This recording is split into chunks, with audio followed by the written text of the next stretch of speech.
Pertemuan Menteri Pertahanan Syafri Syamsuddin bersama Ketua Umum Partai Nasdem Surya Paloh menjadi momen yang cukup menarik. Terlebih Nasdem merupakan anggota di luar koalisi Merah Putih. Sehingga muncul pertanyaan, apakah agenda pertemuan tertutup keduanya kemarin? Benarkah membahas kemungkinan bergabungnya Nasdem ke dalam koalisi pemerintahan Prabowo Gibran? Kita akan bahas bersama dengan sejumlah narasumber yang sudah hadir di sambungan daring. Di antaranya ada anggota DPR RI fraksi Partai Nasdem Sugeng Suparwoto dan analis politik dari Universitas Padjadjaran Bandung Kunto Adi Wibowo. Selamat pagi Bapak-bapak. Ya, selamat pagi Bung Bere, selamat pagi pemirsa Kompas. Baik, saya mau ke Pak Sugeng dulu. Pak Sugeng, kemarin Ya, pertemuan antara Pak Surya dan juga Pak Syafri ini mengejutkan. Karena kemarin di newsroom kami bersama-sama menanti gitu. Ini siapa kira-kira tokoh yang bertemu dengan Pak Syafri? Ternyata muncullah Pak Surya di sana. Walaupun Pak Surya sudah bilang ini membantah bahas soal kabinet gitu ya. Tapi betulkah Pak Sugeng ini nggak bahas kabinet sama sekali? ya. Jadi betul memang tidak membahas kabinet. Nah, ini begini juga di dalam kesempatan ini kita menyampaikan untuk kesekian kalinya bahwa Nasdem itu adalah partai koalisi pemerintahan Prabowo Gibran. Tegas itu. Nah, tadi bicara tentang kabinet. Bahwa kami ini tanda kutip tahu diri gitu bahwa kita mencoba menegakkan moral etik dalam berpolitik, yakni bahwa kami ini sebenarnya tidak punya hak moral untuk ambil menteri. Kenapa demikian? Yang punya hak itu adalah partai-partai yang menjadikan, yang keluar keringat, keluar darah, keluar istilahnya begitulah, yang kerja keras untuk menjadikan Pak Prabowo Gibran menjadi presiden, wakil presiden. Sementara kami Partai Nasdem kan kami mencalonkan Pak Anies Baswedan dengan waktu itu Caimin sebagai pasangan capres dan cawapres.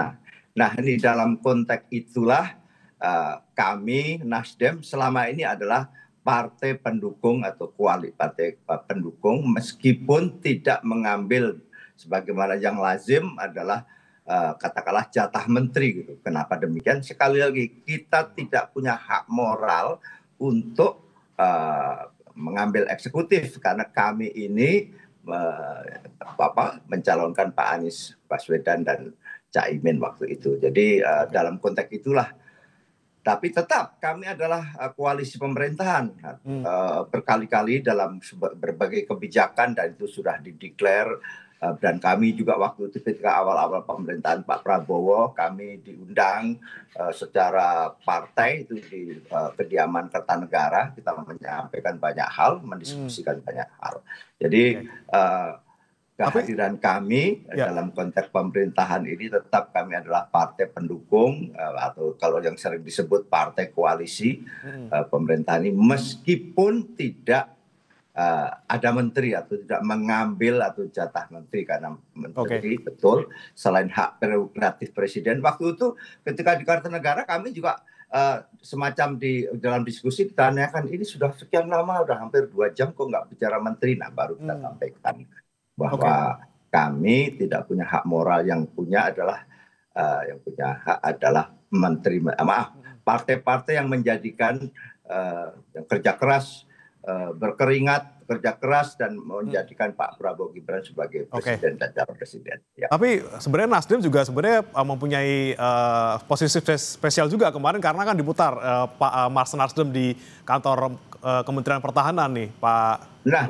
Nah itulah dalam pertemuan tersebut kemarin memang kita sendiri surprise ya dalam konteks proses penyambutannya sungguh luar biasa. Nah kebetulan saya tidak mengikuti langsung, tetapi saya di mobil lain gitu, tapi menyaksikan langsung secara fisik dan sungguh luar biasa penyambutan itu. Nah tapi kalau sudah diputar Mas kan berarti kan istimewa sekali nih Pak. Nggak ada optimisme misalnya diajak gabung ke dalam pemerintahan Pak? Iya, bahwa pemerintahan ini atau kalau dalam konteks itu adalah menteri, itu hak prerogatif presiden, sekali lagi ya kita sangat menghormati, tetapi waktu itu adalah pertimbangannya adalah pertimbangan etis, pertimbangan ya tahu dirilah bahwa kita ini tidak berkeringat, yang berkeringat adalah partai-partai koalisi yang waktu itu langsung dalam proses pemilihan presiden, calon presiden dan wakil presiden. Ya. Oke, baik, kemudian ada juga Pak Sugeng yang bilang bahwa Ya. ini Pak Surya Paloh ketemu sama Pak Syafri ini mau curhat katanya soal ada juga beberapa kader Nasdem yang pindah kapal, pindah haluan seperti itu. Benar nggak? Waduh, itu sih di luar itu semuanya. Kebetulan sebelum bertemu Pak Menhan maupun setelah bertemu, saya langsung diskusi dengan Pak Surya Paloh tentang berbagai hal yang menyangkut. Tapi itu sama sekali tidak dibahas. Nah, kami sih menghormati kader-kader Nasdem yang pindah partai lain, mungkin mendapat semacam tantangan baru atau ya harapan baru mungkin, meskipun orang-orang tersebut ketika di Partai Nasdem udah luar biasa mendapat tempat penghormatan sebagai pengurus partai maupun mewakili sebagai wakil rakyat. Tapi sekali lagi kita menghormati dan itu hak politik setiap individu, even though orang tersebut adalah sudah di Partai Nasdem. Pak Surya sungguh luar biasa dalam hal menata partai ini, memberi kesempatan yang sama seluas-luasnya kepada seluruh kader untuk berkembang dan sebagainya. Dengan mengembangkan tetap moral etik yang baik dalam berpolitik dan ada aspek teknokratis yang terus dikembangkan dan sebagainya. Oke, baik. Kemudian saya ke Mas Kunto. Mas Kunto, kalau misalnya Anda melihat pertemuan Pak Surya dan juga Pak Syafri kemarin, maknanya seperti apa? Betulkah sama sekali nggak bahas soal kabinet nih? Karena ujuk-ujuk ada ketua umum partai politik yang datang ke Kementerian Pertahanan nih. Ya, kalau kita lihat kan Pak Syafri juga posisinya sangat dekat dengan Pak Prabowo ya, dan dia salah satu orang kepercayaannya Pak Prabowo, dan sangat mungkin perbincangannya pasti juga mengenai politik dan pemerintahan. Tapi politik kan tidak harus dimaknai dengan kursi kabinet kan Mas gitu. Bisa jadi kursi kabinetnya bukan untuk Nasdem, tapi kan bisa jadi karena reshuffle-nya ini kayaknya belum selesai nih, karena sudah 3 kali reshuffle, tapi juga masih ada mungkin Pak Prabowo kurang puas, mungkin perlu ada yang didorong lagi kinerjanya, sehingga sangat mungkin baik itu Pak Syafri maupun Pak Surya Paloh juga sangat concern dengan hal ini. Tapi ya tadi kabinet kan bukan hanya soal Nasdem dapat kursi atau tidak gitu. Karena saya percaya dengan Nasdem yang punya komitmen untuk pendidikan politik. Yang pertama, Pak Surya dan Nasdem itu satu-satunya partai politik yang kemudian mengkampanyekan politik tanpa mahar. Ini kan menurut saya yang perlu diapresiasi. Dan kemudian bahkan Pak Anies kali ini ketika ada komitmen tidak ngambil menteri karena justru waktu kampanye Nasdem kan mendukung lawannya Pak Prabowo, juga menurut saya itu akan konsisten dilakukan. Cuman kan sebagai tadi ketua partai yang menjadi bagian dari koalisi pemerintahan, tentu opini, pendapat, dan kemudian arahannya akan juga ditunggu oleh pemerintah gitu kan. Apakah dengan memasukkan orang atau kemudian mengganti struktur kabinet juga pasti akan dikonsultasikan dengan Pak Surya. Jadi menurut saya kalaupun ngobrol kabinet bukan berarti orang Nasdem yang harus masuk gitu Mas. Oke, tapi kansnya ada nggak nih Mas Kunto kira-kira? Apakah cukup besar gitu kansnya kalau misalnya ternyata ada nih kader Nasdem yang jadi menteri di pemerintahan Pak Prabowo? Ya menurut saya Pak Surya Paloh akan berusaha hidup dengan janjinya ya Mas ya. Karena ini masalah reputasi. Karena sekali lagi tidak hanya reputasi Pak Surya Paloh seorang, reputasi Nasdemnya juga dipertaruhkan. Jangan sampai dapat 1 menteri sekarang tapi hilang berapa kursi nanti di legislatif kan. Itu kan jadi taruhannya nggak apple to apple lah Mas gitu. Oke, baik. Pak Sugeng, ini kan memang sudah memastikan gitu Pak Surya nggak mau gabung lah istilahnya ke dalam kabinet gitu. Tapi kemudian kemarin ketika Pak Surya ngomong ada obsesi besar yang ingin dicapai oleh pemerintah, kemudian ada peran-peran di sana yang ingin diambil juga. Kalau misalnya bukan di kabinet, peran apa yang nanti akan dilakukan oleh Nasdem?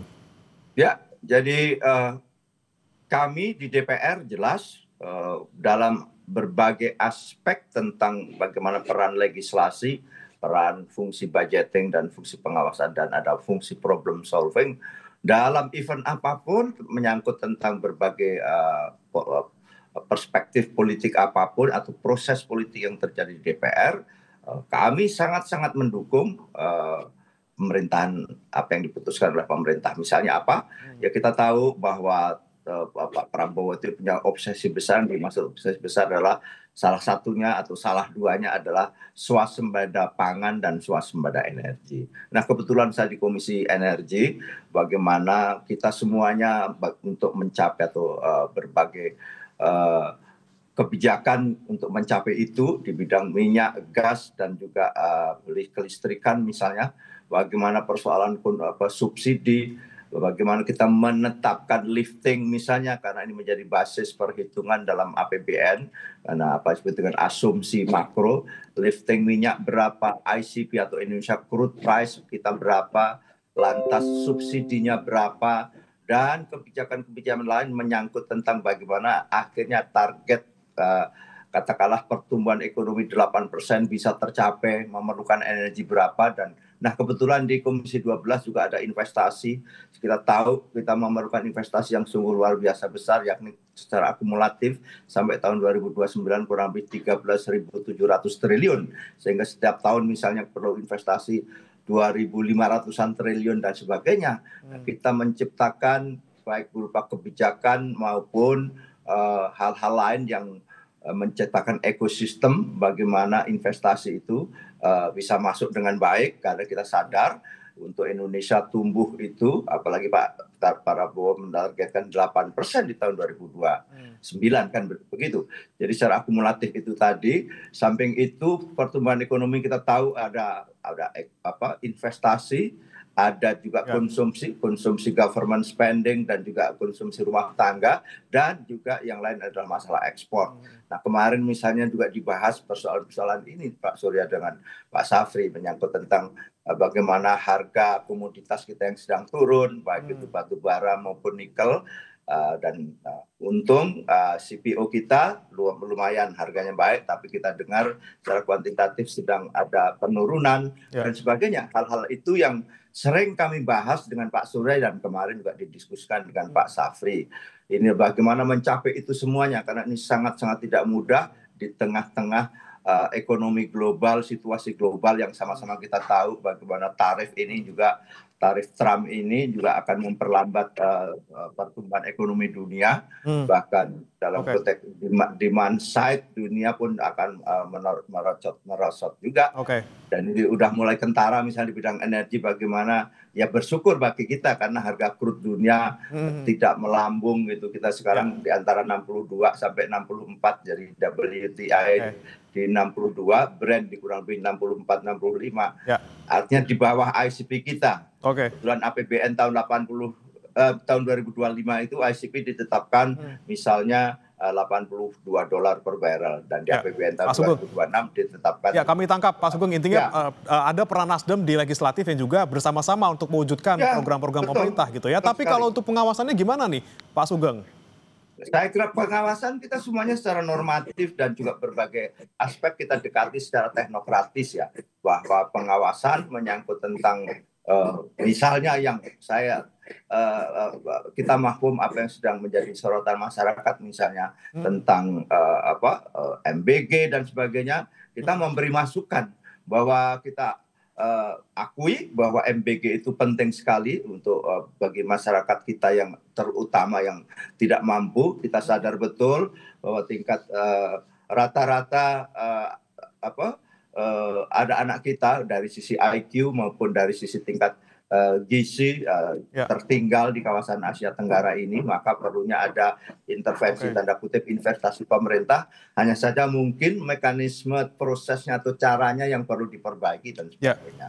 Baik, intinya walaupun misalnya ada tuh upaya-upaya untuk mendukung, tapi juga ada untuk mengawasi dengan tadi vitamin masukan-masukan yang diberikan oleh Nasdem kepada pemerintah. Saya ke Mas Kunto. Mas Kunto, kalau Anda melihat kemudian memang sekarang Nasdem sudah ada di koalisi Merah Putih walaupun tidak ada di dalam kabinet. Kemudian bagaimana memastikan kembali nih fungsi check and balances di pemerintahan legislatif maupun eksekutif?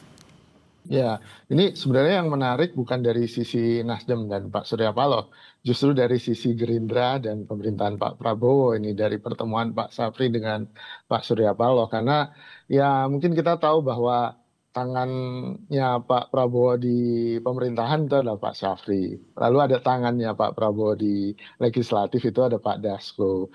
Kalau tadi bicara soal legislatif, kenapa Pak Surya nggak ketemu Pak Dasko ya, justru ketemu Pak Safri? Ini mungkin jadi pertanyaan saya yang mungkin ya saya nggak tahu jawabannya, tapi ini pertanyaan politik saja. Lalu kemudian yang kedua, problem apa di eksekutif sendiri, saya pikir ya saya setuju dengan Pak Sugeng bahwa problemnya adalah teknokrasi gitu kan, karena sekarang banyak menteri-menteri atau eksekutif yang kemudian kemampuan teknokratisnya terutama di proyek-proyek besar atau program prioritasnya Pak Prabowo seperti MBG, lalu Koperasi Merah Putih masih perlu didorong lagi, dan menurut saya ini mungkin juga harus jadi bahan diskusi di dalam pemerintahan kalaupun nanti reshuffle-nya akan terjadi jilid yang kesekian gitu Mas. Oke, baik-baik. Kemudian Mas Kunto, ini yang menjadi pertanyaan juga kan, kemudian partai yang akan ke Kementerian Pertahanan tidak hanya Partai Nasdem, kemudian ada PKS nanti rencananya juga akan ke Kementerian Pertahanan. Anda melihatnya seperti apa nih, Mas Kunto? Pertama kemudian Nasdem, kemudian dulu PKS. apa yang disampaikan Mas Kunto sebentar, saya sekaligus Ya, silakan. memberi penjelasan. Kenapa nggak ketemu Pak Dasko? Pak Dasko tuh hampir 2 minggu sekali kan ketemu dengan Pak Surya sekalipun. Nah, insya Allah nanti pun makan siang ini ketemu dengan Pak Dasko. Oke, jadi, Pak Dasko ketemu juga ya. Ini informasi yang mengklirkan betul-betul. Dan ini dan semuanya kita bicara tentang bagaimana pemerintah. Tapi Pak, sukses. Oke Pak Sugeng, kalau ketemu Pak Prabowo juga bakal ketemu nanti kira-kira? Saya kira beberapa waktu lalu ketika masa terjadi dinamika yang sangat tinggi kan ketemu ya Pak Prabowo dengan sejumlah ketua-ketua partai termasuk Pak Surya, dan bahkan waktu itu Pak Surya tidak hanya ketemu secara forum itu, bahkan dilibatkan dalam rapat kabinet, satu-satunya ketua partai dalam tanda kutip yang bukan menteri ya, ikut rapat kabinet, ikut merumuskan, lantas di situ juga berinteraksi dengan Pak Safri karena kemudian kan TNI rapat dan yang waktu itu press conference Pak Safri. Oke, baik. Pak Kunto, saya menambahkan aja. Baik, terakhir Pak Mas Kunto, singkat saja Mas Kunto, ini Anda melihat nanti proyeksi bertemu dengan PKS, Pak Menhan seperti apa? Dengan sudah bertemu Nasdem, artinya apa nih kemudian ada pertemuan dua partai politik dengan Menteri Pertahanan? Karena kedua partai politik ini kan juga bukan pendukung Pak Prabowo waktu kampanye Mas, gitu. Ya kan, Nasdem dan PKS. Jadi ya tadi mungkin ada derajat yang dibedakan ya, terutama ketika membahas reshuffle atau ketika membahas jatah eksekutif gitu. Dan mungkin saya ini hanya menebak-nebak, tapi kemungkinan akan ada pergantian eksekutif atau penambahan atau bahkan pengurangan yang itu juga akan berdampak pada ya persetujuan. Kan ini konsultasi dan sekali lagi kan terhadap partai-partai itu. Jadi saya sih tidak melihat ada informasi yang urgent, yang sangat urgent gitu terkait dengan pertemuan Pak Safri dengan ketum partai gitu, atau kalau PKS kan ketua majelis syuronya ya gitu. Oke, ini walaupun nanti akan ada reshuffle lagi atau tidak, atau PKS dan Nasdem bergabung atau tidak, yang jelas masukan dari partai politik ini tentunya menjadi vitamin, lagi-lagi bahasanya Pak Syafri, untuk juga bisa mendukung pencapaian obsesi pemerintah di pemerintahan Pak Prabowo Gibran ini. Kita harapkan semuanya terwujud dan juga bisa berjalan dengan efektif. Terima kasih Pak Sugeng Suparwoto, anggota DPR RI fraksi Nasdem, dan juga ada Mas Kunto Adiwibowo, analis politik dari Unpad, sudah bergabung bersama kami di Sapa Indonesia Pagi. Selamat pagi Bapak-Bapak.